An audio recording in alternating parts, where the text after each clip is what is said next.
like us. They not like us. They not like us. They not like us. They not like us. They not. Good morning, good afternoon, or maybe even good evening, whenever you find this video, or whenever this video finds you. Now, our story today begins as many crime stories do, in the middle. This story begins in July of 2022 when the police got a call from the phone of Shonda Vander Ark. Now, Shonda will say that she called the police. Paul will say that he called the police. Personally, in this regard, I believe Paul. And this is going to be big because I don't like Paul. I believe that Paul deserves whatever is coming to him in prison, and Shonda, every breath she takes is a mercy from the justice system. Now, that being said, in July of 2022, Shonda originally reported that Timothy fell off his bunk bed or his loft bed, and he hit his head, and that's how he died. Spoiler alert, this was a ugly lie, and Timothy had been systematically starved, tortured, and abused until he quite literally withered away into nothing.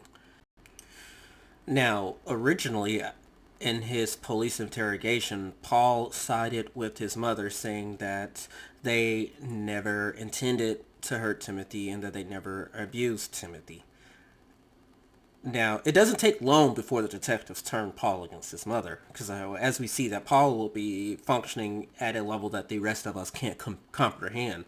Paul is a very smart individual. I like to call him 300 IQ Paul because I've never seen someone who scores are, let's say, off the charts on an IQ test.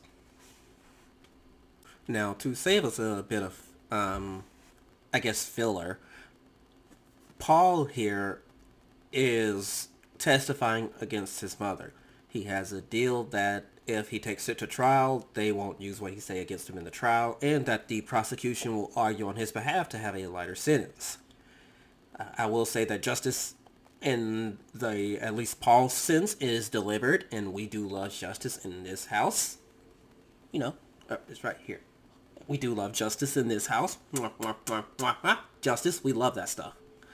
And we'll get into that in a later video in Paul's reaction when justice was delivered. Personally, I would describe justice as a blind steamroller. It flattens everything in its path, and it is our job to put the right people in the path of the steamroller that is justice.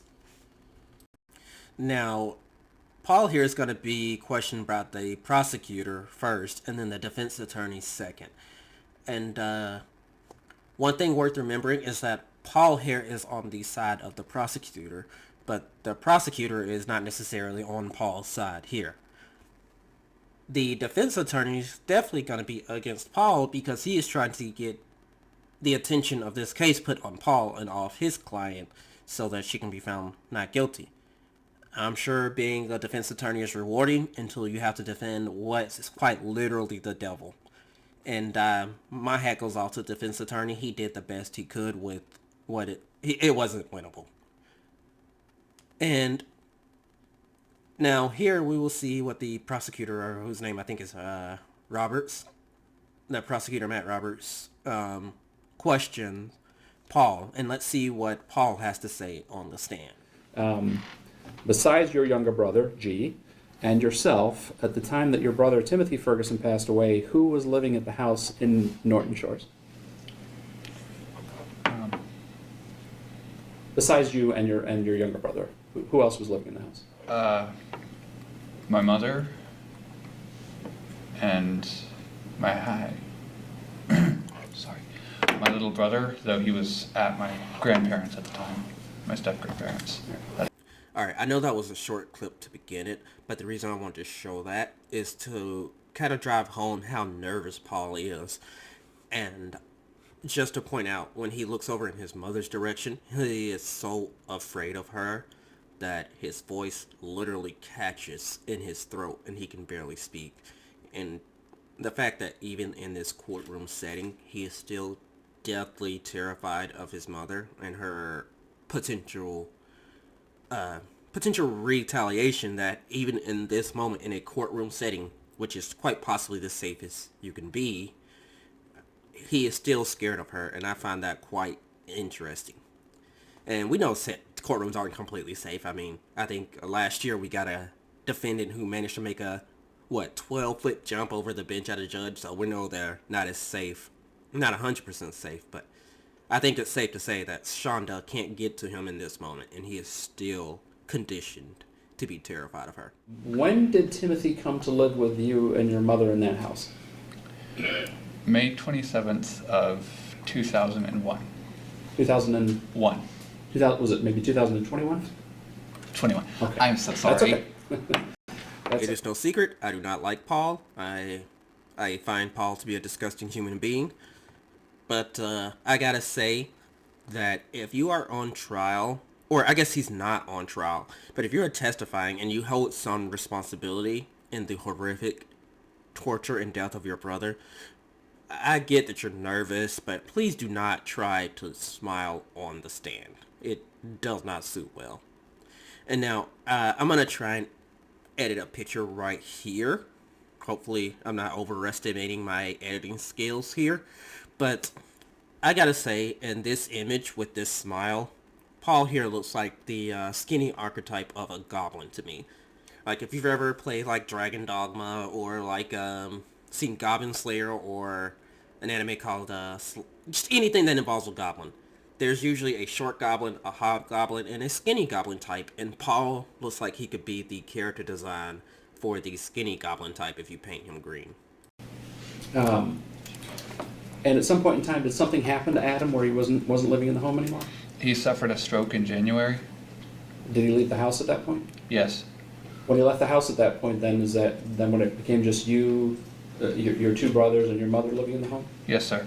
And when Adam suffered the stroke, was he physically able to do anything to provide any care to either you or to Timothy or to G? No. At some point in time in February, there's a discussion fairly early in those text messages about blocking Timothy's access to food. Can you describe what was happening at that time and how he was restricted from getting access to food? He was sneaking food that was not necessary at that time, and it was solved by placing locks on the fridge, freezer, and pantry. And when you say he was sneaking food that wasn't necessary, who would make that determination that it wasn't necessary? Shonda. Alright, I kind of edited those two clips together for brevity, but as we see here, this is around the time when the father or stepfather, Adam Van der Ark, left the house. This is around the time that Paul and Shonda no longer felt the need to hide their evil nature. I believe that Adam acted like a buffer, and as long as he was there, Shonda stayed under control, because we'll see later that her biggest fear is people seeing her for what she is. And now, thanks to the bravery and the strength of Timothy, the entire world now sees her for what she is. So now Shonda has to face her worst fear, and there is some justice in that. I do think that in this time, after Adam left the house, they began to immediately starve Timothy. And I think as it will become clear that they did this more than once. And Timothy only survived as long as he did because he was able to successfully sneak food occasionally.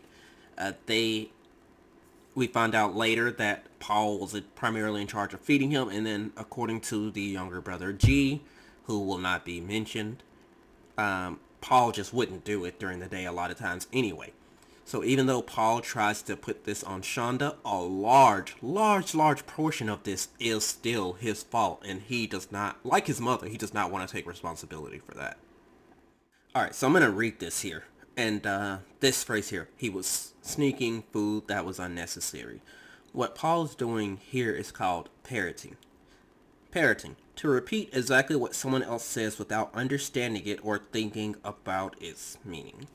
We're going to find that Paul parroted a lot of Shonda's things without even comprehending it himself. There is not much going on up here for Paul. He is that far beyond our comprehension. His 300 IQ allows him to just not think and allows him to just repeat back things. And that is why he and Shonda are literally generational, gender-separated versions of each other. And what type of food are we talking about that he would sneak that wasn't necessary? Sweets or anything he could really get his hands on. So as early as February, there was restriction. The locks were going on the freezer and the refrigerator, and you said there was also some type of lock on the pantry. Is that right? Yes, sir. And we've heard a text exchange, but at some point a little bit later, as things are progressing into April, was there a time where Timothy was doing something to get the locks off of the pantry door? He was pulling them off by hand. And what were you instructed to do as a result of him pulling the pantry door locks off?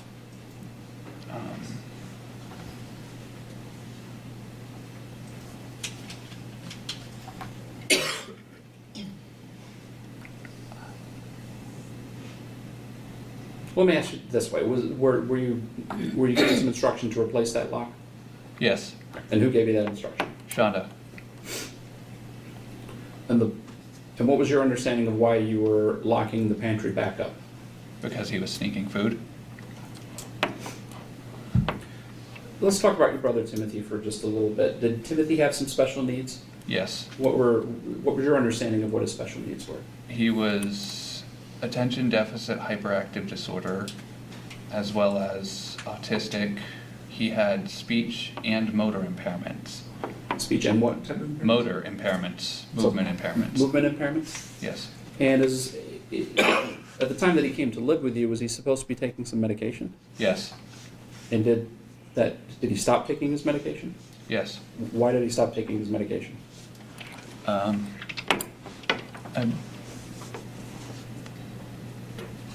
Could you please reiterate? Yeah, I guess the better way of saying it is, who made the decision for him to stop taking his medication? Shonda. As far as you know, from the time that Timothy came to live with you in May of 2021 in Norton Shores to the time of his death, did you ever see Timothy go to a doctor? No. Did Timothy go to school? Not public, no. How was he schooled? Home. All right, this is one of the reasons I really dislike Paul. This only happened because we know that Paul is a weakling. His sternum looks like it would collapse if a feather hit him in it. But we realize here, and we see the core of who Paul is, because he would not have tried that with anyone that was physically capable of defending himself. Timothy literally could not, and that is the only reason this happened, because Paul had finally found someone who was physically weaker than him to bully.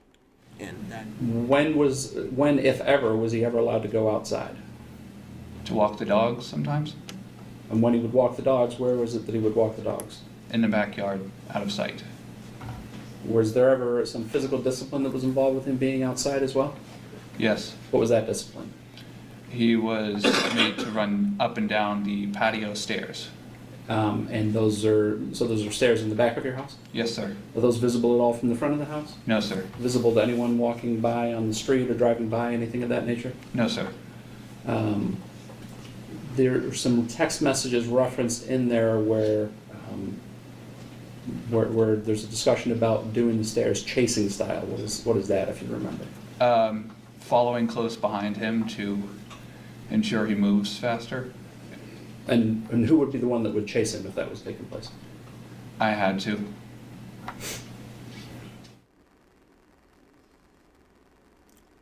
I had to. Yeah, right.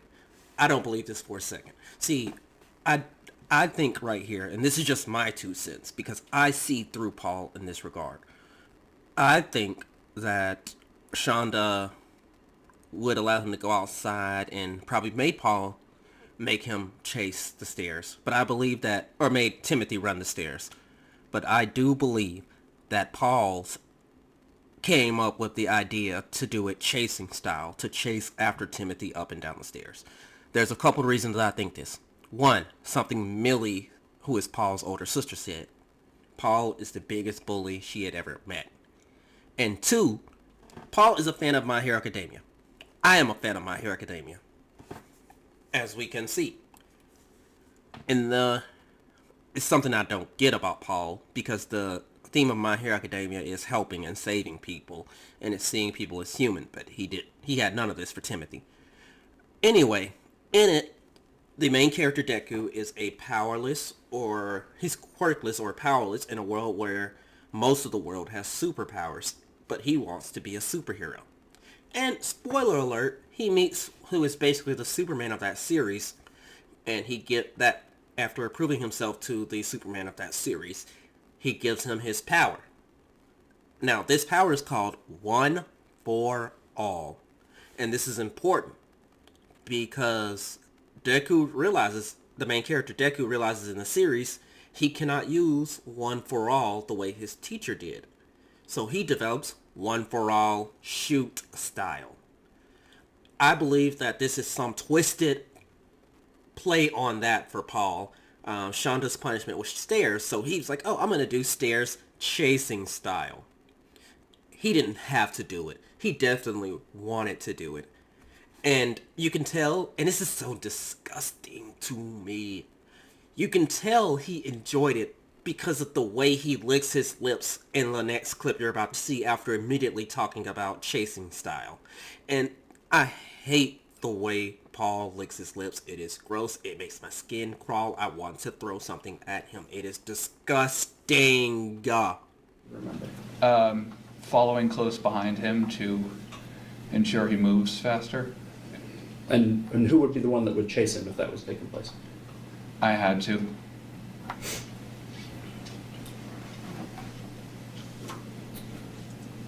What was, besides, you've talked about some of the special needs that Timothy had when he came to live with you. What was his overall physical appearance, though, when he first came to live with you? He wasn't skinny, but he wasn't extremely overweight. He had a good amount of chubbiness to him. So he was a little chubby? Yes. Obviously, as we all know, and now the jury's already seen some of the photographs, that went away at some point in time. Y'all, there's no excuse. He was a little chubby when he got there. Think of how sick that is. He was chubby. And he was I think he was 69 inches tall and 68 pounds, or I might have that reversed when he died. Think about that. When did the food restriction on Timothy start, with the locks going on the refrigerator and the freezer and the pantry and things of that nature? When did that actually begin? Sometime in February.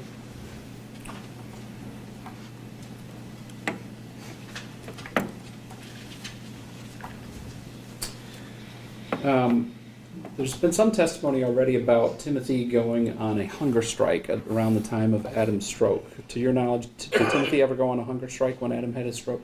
No, sir. There's also a reference to him going on another hunger strike about 2 weeks before he passed away. Excuse me, did that happen? No, sir. The normalization, the justification of Shonda's thinking in this regard. He went on a hunger strike. That was her way of saying they put him on a hunger strike until his behavior changed. The only problem with this is Timothy was autistic. He did not understand the behaviors that were needing to be changed in the first place. It was not possible for him to change these behaviors because she had not taught him how. She hadn't allowed him to go to therapy. And the sickness in the fact that they did this more than once. More than once to this poor kid. Burn him at the stake. Let's burn him at the stake, both of them. Where could Timothy go, basically? Mainly he was restricted to the downstairs area, to a closet downstairs. The downstairs area actually contained 2 bedrooms. One was yours and one was G's bedroom, is that correct? Yes, sir. And there was also a bunk bed that was out in that area that I believe that the defendant indicated was Timothy's bunk bed, is that correct?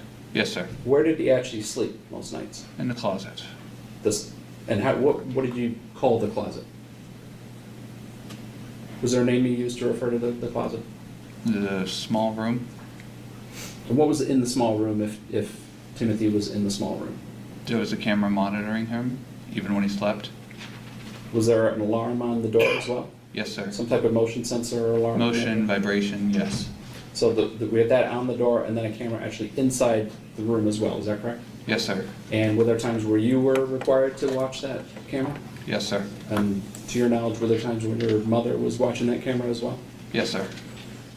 All right, so this part right here is why I think the prosecutor and even the media compared this case to like some demented Harry Potter.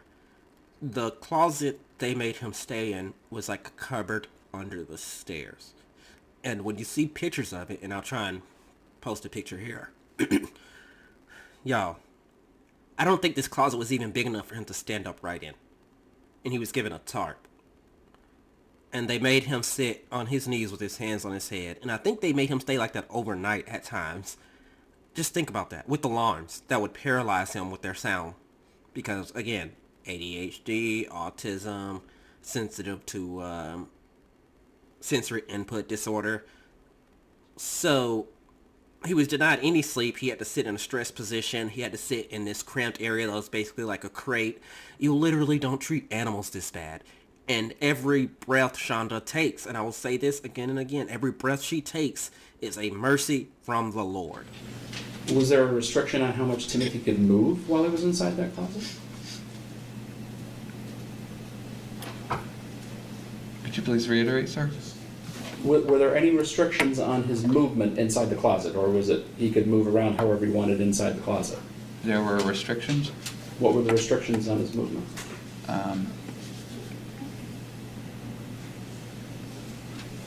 Hands on his head, normally? Hands on his head, is that what you indicated? Yes. Was that some form of discipline for him? Yes. On his knees and against a corner or wall of the room. And when you say hands on head, I'm going to demonstrate just putting my hands just over my head like this. Is that what he was required to do? Yes. He was required to be on his knees as well? Say yes? Yes, sir. You have to say yes or no, because this is I big. apologize. You're fine. No, that's fine. Everybody makes that mistake. It's not a problem. And was he monitored to make sure that he was doing those things? Yes, sir.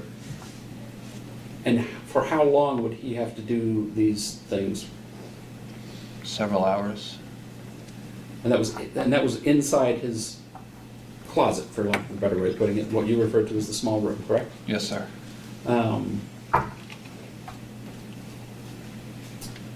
Were there also times when he was required to stand against the wall? Yes, sir. And would that be in the closet, or would that be in other places in the house? At times it would be upstairs by the back door or on the wall between me and G's room.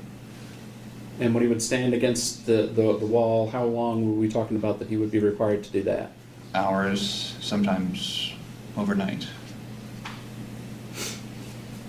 At some point, did you utilize some type of alarm or alarms on his body to alert you if he was moving? A vibration detector, yes. Was there more than one that he was required to wear at times?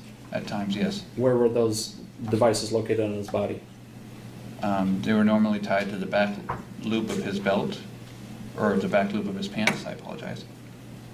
And was there something placed on his wrist as well at any point? Handcuffs, and before that, zip ties, zip cuffs, When you say zip cuffs, are those put together with zip ties?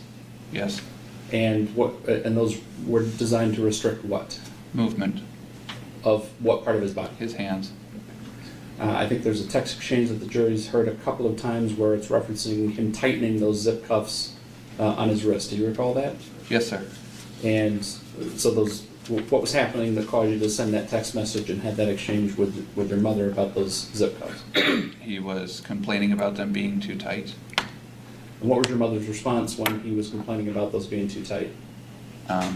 To leave them and she'd deal with it after she got home.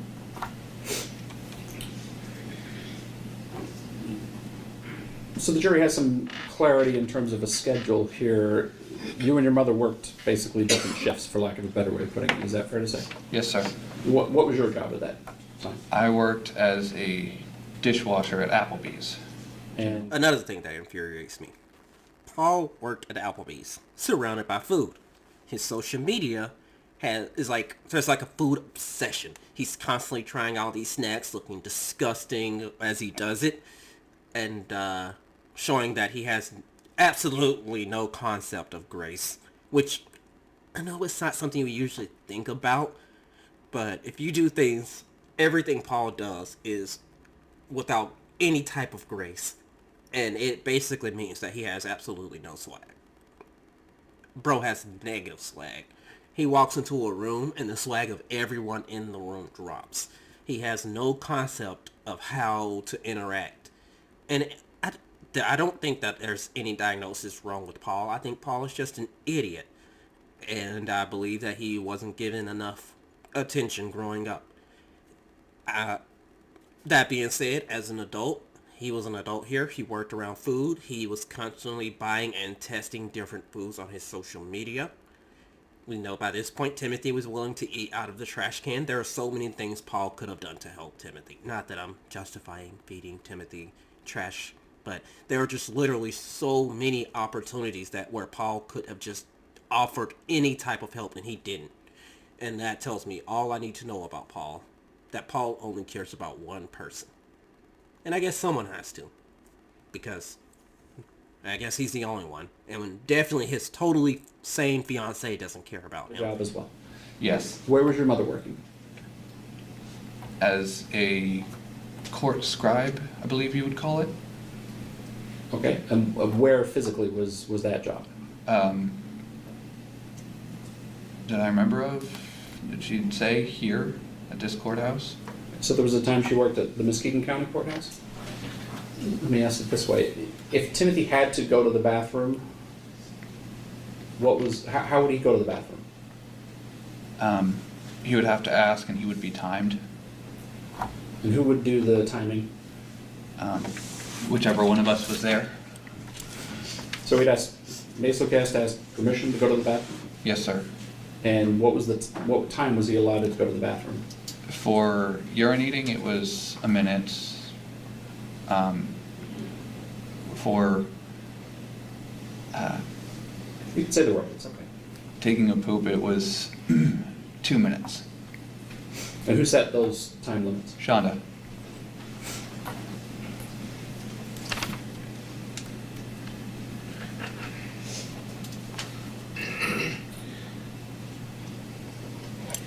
We've seen a lot of text messages and references to hot sauce and hot sauce retrieved from the home. At some point in time, were you asked to start feeding him bread with hot sauce on it? Yes. And who asked you to do that? Shonda. Why were you giving him bread with hot sauce on it? Because he was supposedly misbehaving. And how would you, describe to the jury what you would do to do that and to make him eat the bread with hot sauce? I would put it on bread, have him stand in the kitchen area near the back door and watch him eat until he finished. And was he required to eat it until it was all gone? Yes, sir. Did it ever look like he wanted to eat the bread with hot sauce? No. Were there times where you were told that he could have something besides bread with hot sauce on it if he ate the bread with hot sauce first? Regular bread, yes. So he had to eat that bread with hot sauce first and then he could have some regular bread? Yes. Did he have to wait a period of time before he could eat the regular bread though? Yes, sir. What, do you remember about what that was, about how long? 30 minutes? With taking the bread out of the equation, was hot sauce used in some other fashion as a form of discipline for him? It was poured directly into his mouth. And who would do that?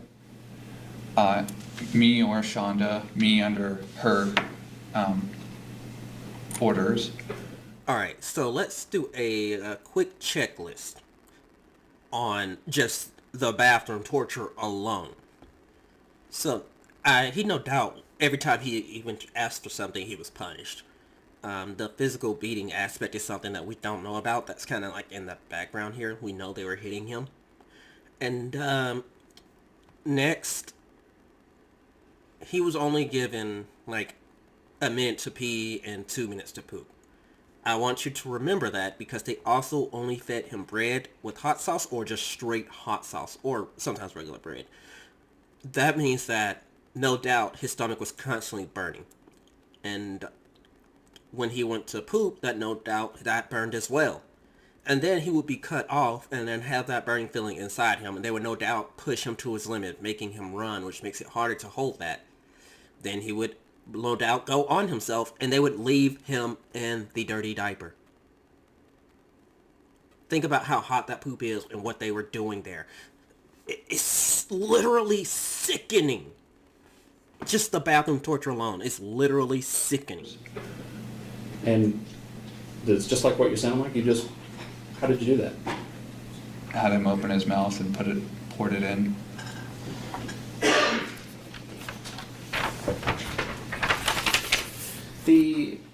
There's some text messages. Do you recall a text message you exchanged with your mother in, I believe it's around April or so, where you've alerted her to the fact that he's eaten some part of a burger? Yes. Do you recall that? Yes. What was it? What part of the burger is it that he ate? Just the crust. And what was your mother's response when you told her that he had eaten the crust of that burger? Make him throw it up.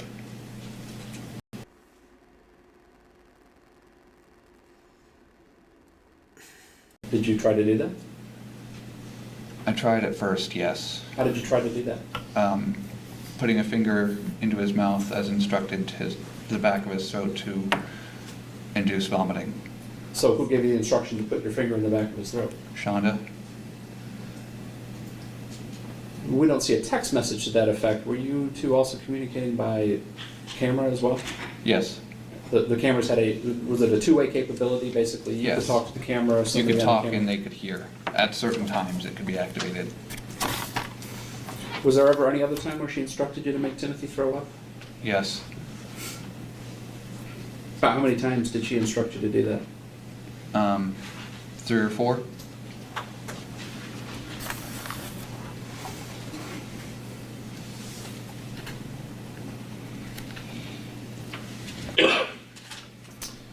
At some point in time, was there a form of discipline introduced that involved you placing Timothy in a cold tub? Yes.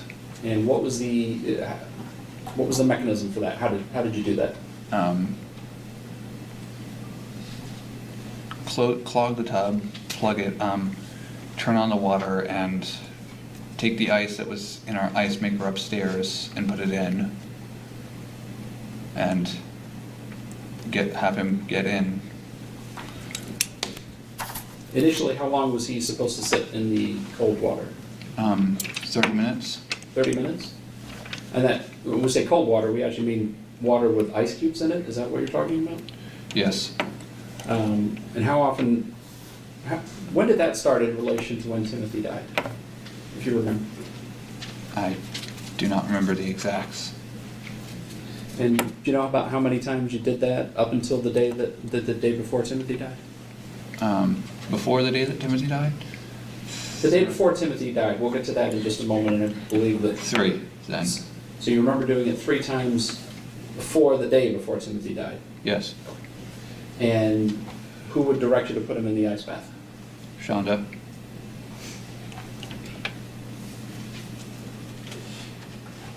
Was there some type of camera in the bathroom as well? Yes, on the counter. Was that camera monitored by somebody if you were in the bathtub, or if you were in the bathroom with Timothy? Shonda? Were you instructed to stay in the bathroom with Timothy when he was in the tub? Yes. Why? To ensure that he couldn't get comfortable or try to turn the water hot. Alright, I think this is going to be one of the last times I cut in on this part of the video, but I let it run for a while there because Shonda's attitude really, really grates me. And on top of that, this kid was burning on the inside from the hot sauce, and then they freeze his outside by putting him in ice bath. And this is a retaliation against him turning out the pilot light while trying to figure out how the hot water heater worked. That's not necessarily a bad thing. It's easy to turn back on. A simple Google search will take you very far in life, I promise you. Shonda didn't know this, apparently. What a vindictive woman. She literally killed him because he turned out the pilot light once. That's what this all kind of boils down to. And how sickening is that? Something I forgot to mention. These monsters made sure he couldn't get comfortable in an ice bath. Like, when I say this really pissed me off when Paul was like, they need to let the memory of Timothy rest. This is why. And the entire time he was with them, they either traded shifts when torturing him, or they made him stay up or sit in a stress position when he's supposed to be sleeping, put him on an ice bath. They literally never gave him a moment of rest. And he wants to say, let the memory of Timothy rest. Fuck you, Paul Fergurson. And I hope that all the COs that you're in Cell Block 1 and all the COs are on a lunch break just coincidentally at the same time, and there's just not enough to help you out. And I hope that all the inmates line up outside your cell with a white blanket on the outside of your bars. If anyone who knows what I'm talking about, yeah, I wish that on you, Paul. Non-stop. 24 hours straight.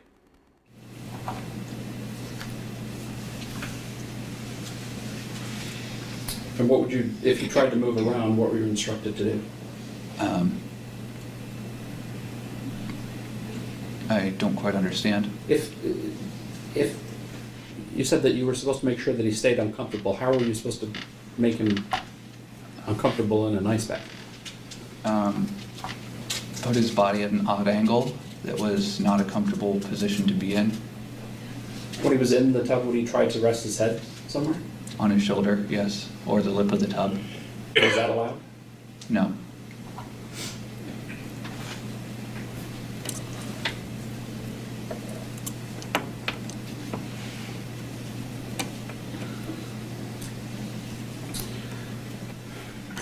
I know this is difficult for you, Paul, and you and I have had a number of conversations about this matter. But I need you to look at a text message that you sent to your mother. It's got a photo that you took of your brother. You remember sending that text message? Yes, sir. For the record, this is People's 36A. This has been previously shown to the jury. Who took that photo of your brother? Me? And you sent it to your mother? Yes, sir. Why did you send it to your mother? Because I was concerned with how thin he was. And that photo was taken on, do you remember what the date was? Not the exact, no. If your phone indicated it was June 13th, you'd have no reason to dispute that. No, sir. And you just became, again, the reason you sent it to your mother was why? Because I was concerned about how thin he was. And you remember what your mother told you to give him after you sent her that photograph? Bread? And then is there a reference to bread and some peanut butter? Yes. Alright, so this is like right before Timothy's death. And the only kindness that Shonda can muster in her heart is bread with peanut butter. That says a lot about who Shonda is. And to give a little bit of a background, none of Shonda's family talked to her. She attacked her sister, and I can't say for certain, but it seems that she caused her sister to have a miscarriage, and her sister's crime was daring to get pregnant before Shonda. The kids of Shonda all say that they thought she had changed, so she clearly has a history of abuse. Shonda just needs to be taken off this earth, and that's just the honest truth. She is the most evil being since Adolf Hitler. There's just nothing in her. She's empty, and I cannot stand her. And Paul here has at least a tiny bit more intelligence than Shonda in this regard, because he at least realized, hey, we need to stop this. We need to stop this. But Shonda never knew when to stop, and that's just her void of humanity. Anyway, thanks for joining me here today, and if you've watched till the end, I really appreciate it. And I'm not really a content creator. I taught myself some things while getting ready for this. So I do encourage any of you out there who have better skills than me to make your own content covering this and share share the results of Timothy's suffering. Share how strong and brave that Timothy was in bringing these two monsters to justice. That'll be all. And thank you for watching, and thank you for joining me here today. I'll see you in the next one. Like us, they not like us. They not like us. They not like us. They not